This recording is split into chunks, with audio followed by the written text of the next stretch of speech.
On today's show, we are going to talk about the Bucks offense that sometimes is a little bit offensive. Is it a personnel problem or can there be coaching changes that can mix things up for the Milwaukee Bucks? I'm going to dive into some of the numbers. And then I'm going to ask the question about a guy like Collin Sexton, whether he is the type of player that could change this team's offensive prospects. Maybe Malik Beasley is the guy. Let's float through some ideas on today's show. You are Locked On Bucks, your daily Milwaukee Bucks podcast, part of the Locked On Podcast Network, your team every day. You are Locked On Bucks. My name's Kane Pittman. You can see and hear me on this show Monday to Friday and also find my work over at ESPN. And I am riding solo today for this episode that is brought to you by FanDuel Sportsbook, official sportsbook of Locked On. Make every moment more. Visit FanDuel.com/Locked On today to get started. We do thank you, as always, for making Locked On Bucks your first watch or first listen of every single weekday. We really appreciate the support. And when you get involved in the show, you give me ideas of things to talk about. And I'm going to get to a viewer YouTube comment in just a second, which sparked my idea to talk about this Milwaukee Bucks offense today. Before I get to that, I have to plug this event one more time. Friday, July 21 at the Cooperage. Doors open at 6:30 p.m. Game starts at 7:30. It's free to attend. And if you're wondering what game it is that starts at 7:30 p.m., it's Game 6 of the 2021 NBA Finals. That's right. It's July. Summer League is in the books. We've got a month until the FIBA World Cup starts and we can watch some nice competitive basketball again. So you may as well go back and watch Game 6 of the NBA Finals when the Bucks went on to win an NBA title. We might discuss that a little bit on today's show as well. So we appreciate the support. Like I said, drop a like, a comment, subscribe, rate, review, all those fun things that help us immensely. And they're free to do for you guys. We appreciate all that. Now, if you're watching on YouTube, you can see I've got this beam of light right in front of me right now. I'm really pushed for time. I'm doing this at a terrible time slot over here in Australia. It's been a long day. So I don't know what to do with that. There's not much I can do. It's terrible weather over here in Melbourne. But speaking of terrible, the Bucks offense at times has been terrible. There was rough stretches throughout last season. There was rough stretches throughout the postseason as well. So I just spent some time today pondering some ideas. And it all started from reading this YouTube comment that I want to pull up now from Roland Sky, who says, I'm as hopeful as one fan can be months and months away from October, but not having a PG on the heels of losing Javon is not a coaching problem. Drew is not a traditional playmaking PG. We have a gap on the roster, not the coaching staff. I know nothing about the new coach, but I do know that all successful title-running teams in the league have playmaking PGs that can hit the three. And though I'm excited about the new crop we just added to the team, they all seem, and he goes on, a little bit similar, as we said, and perhaps some of the same playing styles that the Bucks have. So I thought it was a great comment. I tend to agree with you. This is certainly something that I've floated on this podcast before, and we're going to dive into that idea a bit more today. The one thing I would say just on that comment, I don't think Javon Carter was a traditional point guard either, so I don't think his skill set necessarily helps this team as really a scoring guard and someone that likes to get his shots up. So I don't think Javon Carter fixes the problem, albeit we have discussed that at the moment it still looks like there's a little bit of a hole in the backup point guard position. So as we do always when we're talking about the Bucks offense, I think it's safe to start with Giannis. Now, we've discussed Giannis's game a lot last season, and we know that the efficiency was down a little bit. It continued to build throughout the season, struggled from the mid-range, struggled from three, but he actually only took 2.7 threes per game, which was his lowest since 2017, 2018. So even though sometimes you hear people talk about the amount of threes that he takes and should he stop, he's taken 2 a game. And I've said it before. I said it at the live pod. Giannis, I'm not going to sit here and criticize that man for taking some shots and some threes and getting those looks up there, even if at times maybe it's not the best shot. He does enough for this team that I'm certainly not going to criticize him for that. But the one thing that would just help the Bucks is Giannis knocking down some more free throws. Now, I'm not breaking any wild ground here discussing this, but his free throw percentage went down from 72 to 64 last season, despite the volume being extremely high. And to the point made by the YouTube viewer, the Bucks don't have creators. And we can talk all the time about, while the offense doesn't get guys moving enough, it doesn't put Giannis in different spots, he's not playing off the ball. I don't know whether the Bucks have the personnel. And if you look at the team overall, they only got up 22 free throws a game. Their free throw rate was extremely low. So 22 free throws a game, that had them 23rd in the NBA, and Giannis was getting up 12 of them. Now, Chris Middleton adds to that a fair bit, and he missed some significant time last year. But if Giannis is getting up 12 free throw attempts per game, and your second most frequent visitor to the charity stripe is Chris Middleton, and he's only getting there 3 times, again, I think it'll be a bit higher, but after Chris Middleton, there's a significant drop-off, then you're going to have some problems. Now, I understand part of this was the Bucks launching a ton of threes. But if I go down this roster and look at the three-point percentages from last year, Javon Carter was at 42%. Joe Ingles up over 40. Grayson Allen at 40. These are all volume guys. Brook Lopez was at 37.5%. Bobby Portis was at 37 after a slow start. He started to build up. So they are extremely nice numbers. Now, I know that it drops off in the postseason, and it's done it year on year on year. I don't know what is the cause for that. If you look at the tracking data, the Bucks are still getting up a ton of wide open threes. Is it mental? I don't know. What we do discuss on this show a lot is that the postseason is a small sample, but you need a way to relieve the pressure, particularly in the half court when you're playing some of these better teams in the postseason. Miami, a fine defensive team, even if the numbers at times fluctuated throughout this season. And the Bucks just found themselves in a hole that they weren't able to get out of. Giannis was hurt, which impacts that. But I think big picture, I still look at this team, and there are too many times where I'm just looking at guys shooting threes. I'm really just hoping that they knock them down. And if the Bucks go crazy from the outside, they rarely lose. We understand that. They got up the second most threes per game last year of any team in the NBA. I don't know, with the current personnel on this team, if those numbers can afford to drop off too much. Because to the point, again, that Roland made on YouTube, who are the guys that are creating shots elsewhere? And this is why, despite the fact that there might be some Chris Middleton fatigue in sections of the fan base that I just will never agree with, his skill set is absolutely paramount to the success of this Milwaukee Bucks offense, because he's the only guy that can create a shot and knock him down from the outside. And if you talk about the Bucks winning the 2021 title, and maybe Friday night you want to go down to Cooperage and watch Game 6 of the NBA Finals, you'll see it. Giannis, absolutely out of this world, got to the free throw line and knocked them down. You saw some threes go down, but Chris Middleton's ability to create right throughout that postseason run was next level. And unless there were some serious additions to this roster, there is absolutely no way you can have Chris Middleton leave this team and expect that Adrian Griffin can do anything with this offense. So I want to get to some of the guys that maybe can help this team mix up the offense a little bit and have some more success and not get bogged down and not just sit back and hope that the three-point shots fall at the end of the season. But I totally agree. I think there are some significant limitations with the personnel on this team. So we're going to continue this conversation next. Might even talk a little bit of Collin Sexton, Malik Beasley. We're going to get into that after I talk about our friends over at FanDuel. I mentioned the sponsor of today's podcast. Take your first swing at betting MLB on FanDuel and get 10 times your first bet amount in bonus bets up to $200.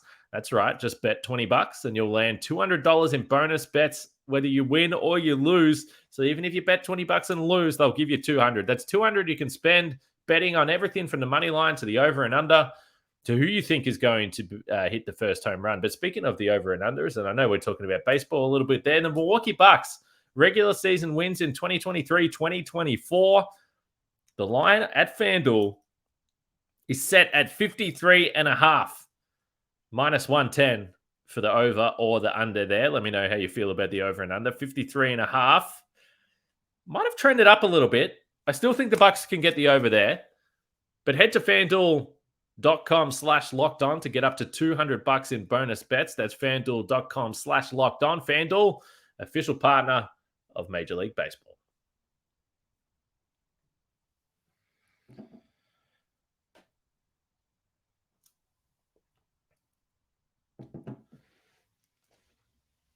All right, as I mentioned off the top, we appreciate your support. Monday to Friday on Locked On Bucks, we're going to keep on rolling right through the offseason. in the lead up to the FIBA World Cup, and we're going to get excited there, and hopefully we'll be able to do some fun stuff on this show at that point in time. As I mentioned the other day, I'm going to try and get more info on Chris Livingston, Andre Jackson Jr. We're going to seek out some college experts to tell us a little bit more than what I can provide after watching these guys in one summer league. So make sure you stay tuned for that on Locked On Bucks. But as we mentioned, as we go through the roster, that's why, to me, I absolutely loved the signing of Malik Beasley. Now, who knows if it's going to work out? This is a minimum deal. But when you look at some of the guys the Bucks have brought in on minimum deals in the past, maybe they have better defensive records or better defensive reputations. But they were pretty limited offensive players for the most part. You can go back through the years and look at some of the guys they brought in and some of the guys that I really, really loved as well. That's why I loved Joe Ingles as a signing last year, even though that was more than a minimum deal. I think we saw how he could juice up the offense a little bit. And that's why I think losing Joe Ingles is actually going to be significant for this team, particularly in the half court, particularly with the way he was able to link up with Brook Lopez. So Malik Beasley, who actually has a history in the NBA of being able to create his own shot, be a volume scorer, and get to the rack a little bit, even if it's not always the most efficient spot for him, but do different things offensively and not rely on Giannis to drive to the paint and kick it out, or not rely on that 5-out spacing, stand in the corner and knock down the 3 type of basketball. It does get me a little bit excited. But this roster still feels short to me. We've spoken a lot about trades, and we know the guys that could potentially be involved in this. And I remember having the conversation with Justin Garcia a few weeks back about Collin Sexton. And Justin said, well, what are the Utah Jazz going to trade Collin Sexton for? Why would they do that? Why would they have any interest in the guys that the Bucks have? I think it's a valid point. But it also made me think about what kind of priority or what type of value should the Bucks be putting on the 2029 first-round pick? Now, historically on this show, I have not exactly coveted draft picks as much as many. And I'm totally fine if people think that I'm silly for looking this way.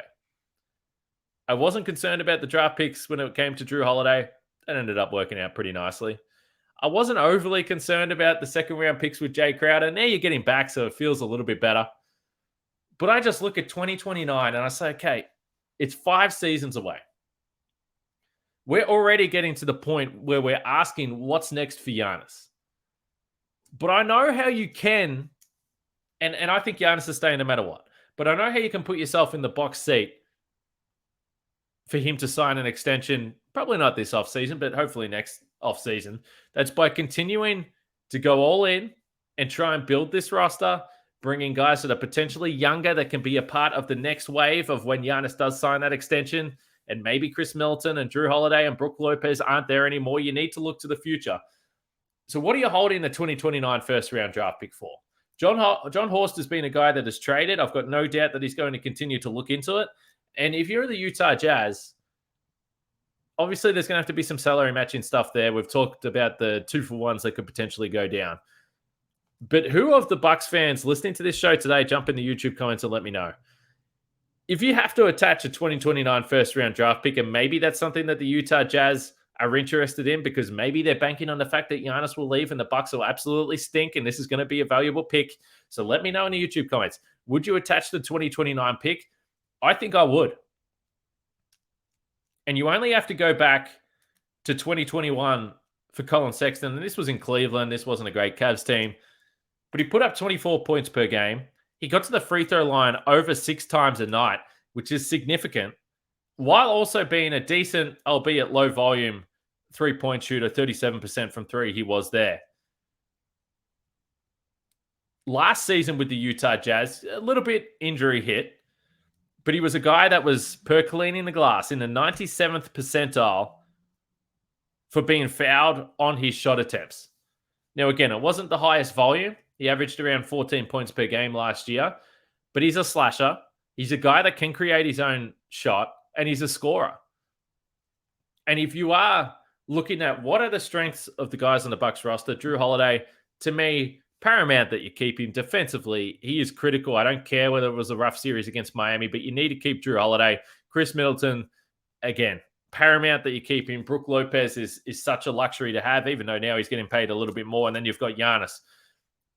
But helping out Chris Middleton and Giannis with another guy that can create his own shot and score, I think it's worth throwing arguably your last really good asset in there. I guess the other question I would have, if the choice was between the 2029 first-round draft pick or Marjon Beauchamp, where do you lie on that? Because again, if you're the Utah Jazz, why are you giving up Collin Sexton when he's got $17.3 million on his deal this year, 18 next year, and 18.9 the year after? Not that exorbitant in terms of a deal. Very manageable, very reasonable for a guy that is still only 24, 25 years old. But could you be enticed by Beauchamp, or would you be enticed by the 2029 first-round pick? They are two ways to me that maybe you could get the Utah Jazz to listen. Do you feel good about any of those assets, whether it's Beauchamp as a player that we've seen a bit of, or the 2029 first-round draft pick? Or if that's the cost, are you totally out? I just think for this Bucks team, they can win the title this year. We spoke about the state of the East in the last podcast that I did with Justin. I'm not that impressed, and I'm not that scared about the other teams. Like, the Bucks are right there. But if you can make an absolute difference maker, and to me, Sexton, the guy that could start in that two-guard spot, as we've discussed, then I would just go and do it. The other thing to look at when it comes to Sexton is the Utah backcourt is actually sneakily busy. And is he going to start in Utah? I don't think it's 100% guaranteed. You got Keontae George, who was really impressive in Summer League, Talen Horton-Tucker, Chris Dunn, Jordan Clarkson, a few of the names there. And if you're Sexton, maybe you're like, look, if I'm going to play a role where I'm not an absolutely featured player, why wouldn't I go to a contender? Why wouldn't I go to Milwaukee? Now, he was interviewed during Summer League last week, and he was very optimistic and positive about the Utah situation and trading for John Collins. And they've got actually a significant amount of talent in Utah there now. But it doesn't seem to me that they're ready to absolutely launch up the standings, particularly with a stacked West. So, again, these are just some rumors that have been out there. We understand that. Just if you look into it deeper, I think it's worth asking the question, what are you willing to give up asset-wise for Collin Sexton? And do you think he can be a difference maker? Keeping in mind that he doesn't need to be your second best player. He doesn't need to be even your third best player, but he has a skill set that the Bucks don't have a lot of. And I think that more than anything is contributing to the at times sticky Bucks offense. And I think that ultimately they're just a little bit limited, even though I believe this is a team that can still contend for a title. Yesterday in Melbourne, I went to a Melbourne United practice, and there were a whole bunch of NBA players there. And I want to break down a little bit of what I saw because it does continue to this conversation. So I'm going to get to that next.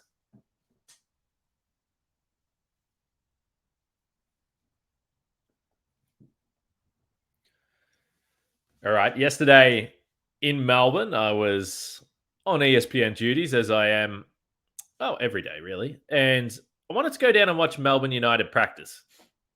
I wanted to see our old mate, Matthew Dellavedova, who signed back in Melbourne, Chris Golding, who some of you might know. But when I got there, there was a whole bunch of NBA players there. Josh Giddey was there. Dyson Daniels was there. Jock Landale, Jack White as well. So it turned out to be really fun. These guys are scrimmaging for around an hour. We got great access. It was a really fun time. And for me, just as an Australian, it was exciting. You look ahead to the World Cup, I'm excited for what that team could do. But I really was looking at a guy like Dyson Daniels. And again, thinking back to the draft and the Bucks and the fact that they just haven't had access to those top-level picks. The last top 10 pick they had was Thon Maker. Speaking of Aussies, that one didn't really work out too well. Before that, it was Jabari Parker. That didn't work out too well. Bit of bad luck there with Jabari. But other than that, the Bucks have been trying to pluck guys from the late first round, from the middle of the first round to the late first round, and it's just really, really hard to do.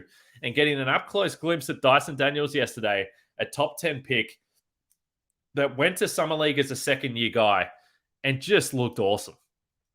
And when we were looking at the young rookies last year, and again, they're different players, the expectations are different. So this isn't even a knock on any of the Bucks guys. But geez, it would be exciting when you look at the size of someone like Daniels at 6'8". They can play the point guard position, defend 1 through 3, perhaps 1 through 4, and just the ease of how he was able to create and penetrate and work off the dribble. Again, it just had me thinking about the additions that the Bucks might need to make that can take them to the next level, and how can they possibly make that happen?